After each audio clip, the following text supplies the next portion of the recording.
Guys, kalian tahu nggak? Ada kisah menarik dari anak kos zaman dulu di Surabaya. Jadi gini, Alkisah, sekitar tahun 1916 sampai 1923, ada sebuah rumah kos yang terletak di Gang Paneleh 7 di tepi Sungai Kalimas, Surabaya. Rumah yang bernomor 29 itu adalah milik salah satu guru besar bangsa dan ketua Sarekat Islam, yaitu Kos Cokro Aminoto. Rumah kos ini bukan sembarang rumah kos. Di rumah kos inilah tiga ideologi besar yang saling berebut pengaruh di negeri ini lahir oleh tiga orang sahabat, yaitu Soekarno, Musso, dan Kartosuwirjo. Tiga sahabat yang hanya bersebelahan kamar ini sama-sama berguru kepada sang bapak kos, yaitu Kos Cokro Aminoto.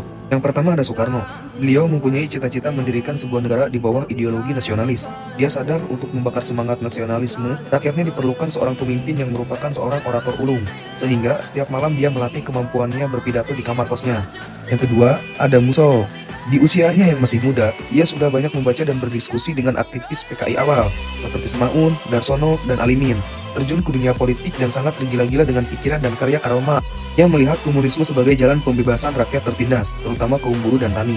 Ketiga, ada Kartosuwirjo, yang sangat religius menghabiskan malamnya di kamar kos dengan membaca Al-Quran dan sholat tahajud sembari sesekali memperhatikan kesibukan kedua sahabatnya. Baginya, negara yang paling baik adalah negara berlandaskan hukum Islam. Berawal dari kamar kos sederhana, sahabat ini kemudian menjadi orang besar di negeri ini yang saling berseberangan pendapat. Soekarno yang akhirnya menjadi pendiri dan presiden pertama di negeri ini tidak pernah menyangka bahwa dia harus menghadapi kedua sahabatnya yang ingin menjatuhkan kekuasaannya. Mulai dari Musso yang memprakarsai pemberontakan PKI di Madiun pada tahun 1948, sampai pemberontakan Darul Islam di Jawa Barat dan Sulawesi Selatan yang dipimpin oleh Kartosuwirjo, yang harus diakhiri dengan eksekusi matinya Kartosuwirjo di tangan regu tembak atas perintah sahabatnya sendiri, membuat Soekarno menangis saat mendatangani perintah eksekusi tersebut.